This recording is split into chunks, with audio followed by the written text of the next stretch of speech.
Now, should political polls be banned during elections? This comes out of a report from the Lords Committee on Polling and Digital Media, joined by one person who's been on this committee, Lord Hayward, and Matt Singh, founder of Number Cruncher Analytics.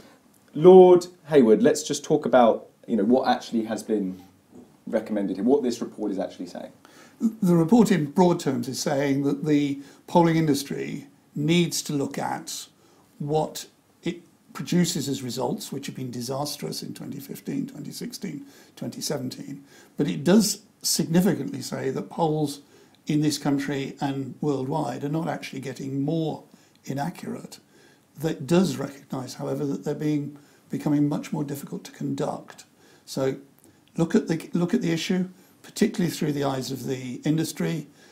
Could be changes if there are ongoing problems in terms of accuracy. But for the moment, the responsibility rests with the polling industry. And the recommendations put forward, or at least some solutions to the challenges you've just outlined, stricter rules on polling during elections.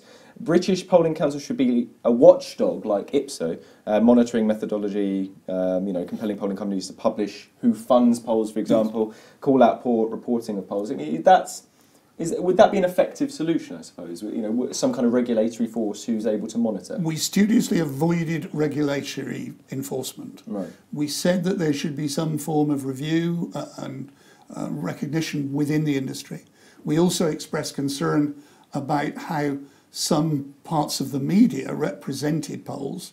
They went inevitably for over-sensationalisation of the results, picking up outliers, which may well be just that, the exception rather than the rule. So it wasn't just the polling industry that has to look at the way they represent polls, but other people as well. I suppose, Matt, for the average person who's heard, I suppose, from the media about polls and what polls were predicting and then the results that have come through, whether that be over in the US or here with Brexit, you hear polls are getting more accurate and not less. That is contrary to what would be public perception at the moment. Well, I think the research doesn't suggest that in absolute terms they're getting more or less accurate. The absolute mean error has been about the same. But I think there are a couple of moving parts in that. On the one hand, as Rob says, it's getting harder. But on the other hand, pollsters are getting better and developing new methods. And over time, the two roughly cancel each other out. But I think what you've seen in the last few years in this country and in the US and some other places from sort of Colombia to Israel to Ireland is that you get, because you often get close results, an error of what would be an insignificant size when you have a landslide could actually cause a result to be called wrongly in an election or referendum that's much closer. So I think there is certainly a perception gap. But it's certainly it's not controversial that polling is becoming harder to do. Looking at this debate in the context of the last few years, I mean, the absolute incredible political events that's happened. What would, in terms of the committee's, decision to start to look at this in a series and make these recommendations, what was the real trigger?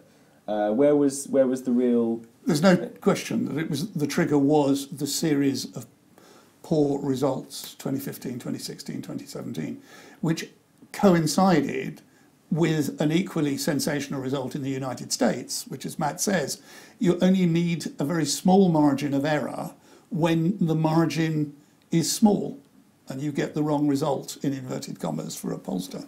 And that's what happened in the US. So that was the trigger, was this series of inaccurate results.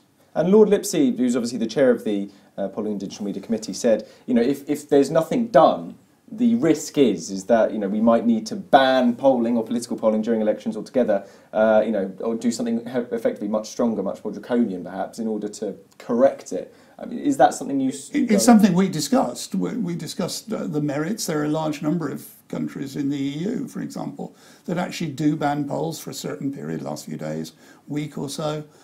I was not on that side. As far as I'm concerned, that doesn't recognise modern technological reality, that all you do if you start banning them in the country is that people go off and conduct them.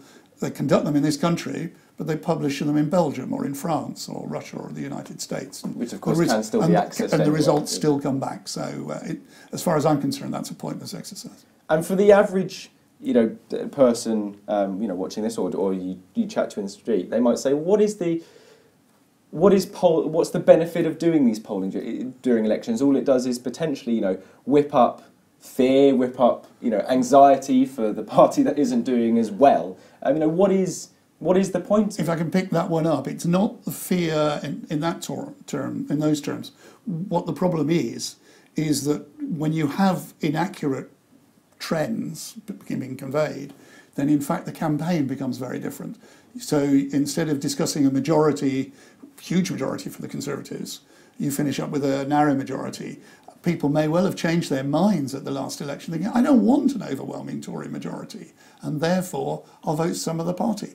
And that's what the debate is about, is does it trigger in some form or another a response? I think the point I would make on that is that certainly there's no doubt that people's expectations of the result can affect their behaviour in precisely that way. What I would say is that it's people's expectations of the result, not the polls themselves.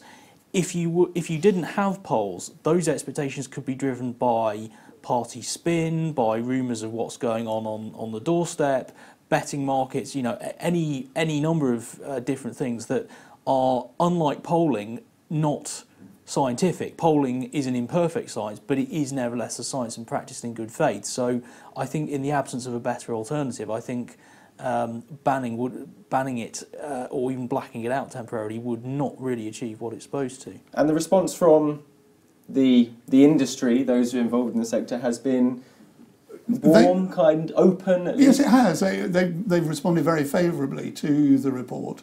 I think they've taken a very responsible reaction in terms of saying, yes, we recognise the problems, we're going to look at it in the context of trying to improve their record, both in this country and against international criteria.